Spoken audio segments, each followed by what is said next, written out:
Apa yang saya dengar, saya lupa. Apa yang saya lihat, saya ingat. Apa yang saya buat, saya faham. Maka terhasillah inovasi bagi memudahkan murid mengingati dan memahami topik dengan belajar melalui pengalaman sendiri. Itulah Spektrum Lestari. Saksikan.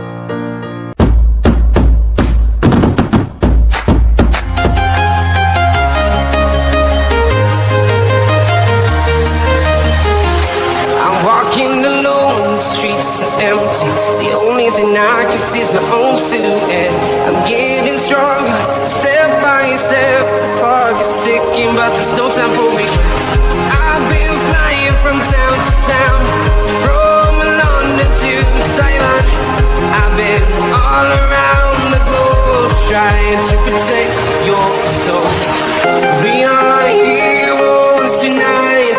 We will fly above the sky. We are heroes tonight. Assalamualaikum warahmatullahi wabarakatuh. Saya wakil kumpulan prototipe Spektrum Lestari dari SK Padang Mengkuang, Marang Terengganu. Prototipe Spektrum Lestari merupakan satu bahan bantu mengajar yang dibangunkan bagi mengatasi masalah pembelajaran murid dalam mata pelajaran sains yang meliputi beberapa tajuk dalam buku teks. Ia merangkumi tajuk besar iaitu tenaga dan cahaya. Di bawah tajuk tenaga, murid-murid dapat mempelajari dan mengkaji topik tenaga yang boleh diperbaharui iaitu tenaga angin, tenaga air, tenaga solar dan tenaga haba. Selain itu, hubung kait perubahan tenaga yang akhirnya menghasilkan cahaya juga dapat dijalankan dengan inovasi ini. Daripada terhasilnya cahaya, pelbagai topik di bawah tajuk cahaya juga dapat dipelajari dengan menggunakan bahan bantu mengajar ini seperti cahaya bergerak lurus, sifat-sifat cahaya, pantulan cahaya, pembiasan cahaya, pembentukan dan saiz bayang-bayang, serakan cahaya serta pertindihan warna juga dapat diuji sehinggalah penemuan baru terhasil daripada uji kaji tersebut, iaitu elemen merentas kurikulum, yang mana hasil uji kaji tersebut terdapat dalam topik sukatan sekolah menengah. Baik, seterusnya untuk tajuk yang seterusnya yang juga berkait dengan konsep Spektrum Lestari yang telah dibina ni ialah tentang cahaya bergerak secara lurus. Okey, Iris nyalakan laser. Okey, cuba suluh ke depan. Okey, nampak tak cahaya bergerak secara lurus? Nampak. Okey, betul tak cahaya itu bila kita suluh ke depan dia akan bergerak secara lurus? Ada tak bengkok-bengkok? Tak ada. Bagaimanakah kita boleh nampak laser tadi, cahaya tadi?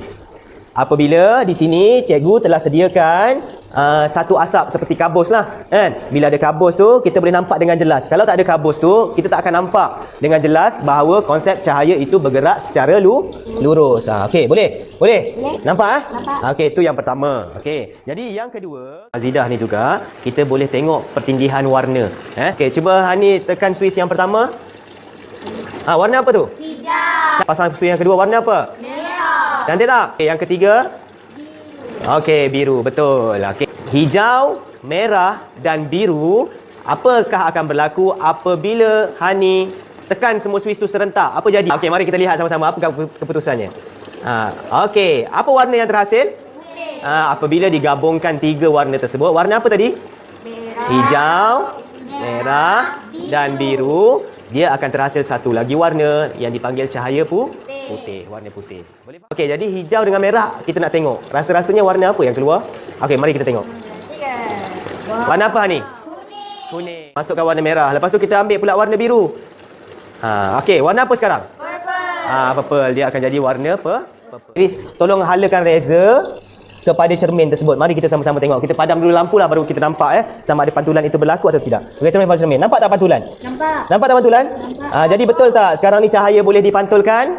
Betul atau tidak? Betul. Kita nampak dengan lurusnya dia akan pergi pada sudut yang sama. Cuba suluh pada cermin yang lain. Kita suluh pada cermin yang lain.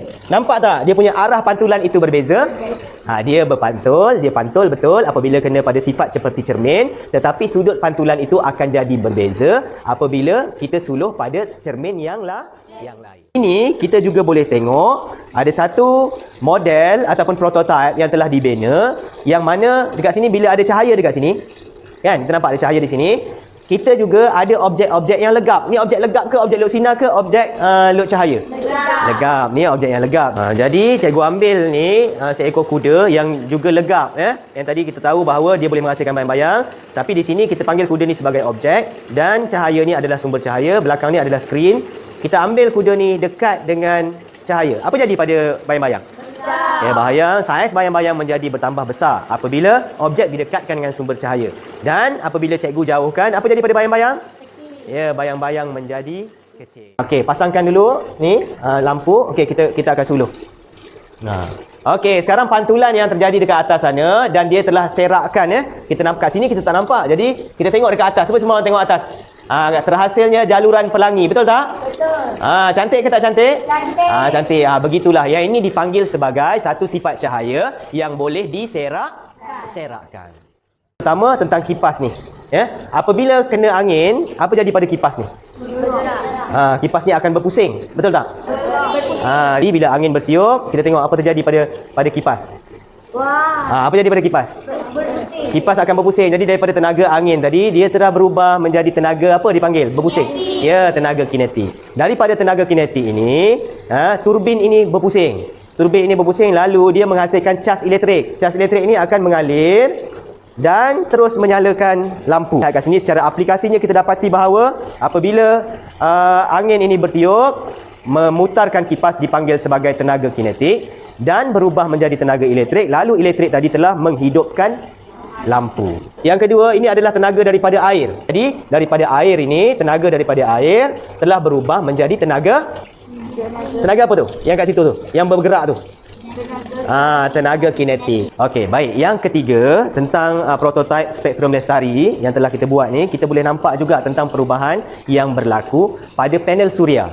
Daripada tenaga cahaya matahari ni, kita dapati ni panel suria, dekat atas ni ada panel suria.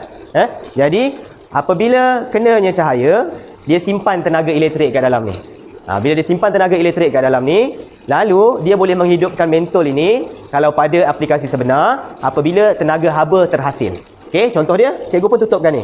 Bila tutup, panel suria ni telah mengesan dan menyimpan cahaya, tenaga, lalu dia telah menyebabkan tenaga elektrik terhasil. Tenaga elektrik yang terhasil berubah menjadi tenaga haba. Akhirnya tenaga haba itu yang menghasilkan tenaga cahaya. Apabila kita masukkan dalam air, cuba Hani masuk dalam air. Okey, apa awak nampak pada pen tersebut? Objektif pembinaan inovasi. Pertama, menarik minat murid mempelajari sains dan STEM. Ini kerana STEM menerapkan konsep seronok belajar atau fun learning yang memudahkan cara pembelajaran dengan project based learning. Kedua, meningkatkan kemahiran mengkaji dan meneroka dengan menggunakan inovasi mengikut panduan penggunaan modul yang mudah dan berkesan. Ketiga, menerapkan pembelajaran melalui pengalaman sendiri atau real life untuk murid mengaplikasikan dalam kehidupan seharian. Keempat, menggalakkan pembelajaran inquiry secara kendiri atau kumpulan tanpa keberadaan guru dengan belajar bersama senior atau junior dan rakan di luar waktu PDP. Dan yang terakhir, memudahkan guru menyediakan ERPH dan merekod TP murid dalam pentaksiran bilik darjah selepas selesai PDPC. Inovasi ini telah berjaya memenangi tempat ketiga dalam pertandingan Reka Cipta STEM Anjuran Pusat Sains Negara. Seterusnya, mendapat johan dalam pertandingan inovasi PDPC peringkat Negeri Terengganu kategori berkumpulan dan terpilih ke peringkat kebangsaan. Faham, mudah ingat, inilah Kebat. Dapat mencambahkan lagi idea saya. Mudahnya belajar, inilah Kebat.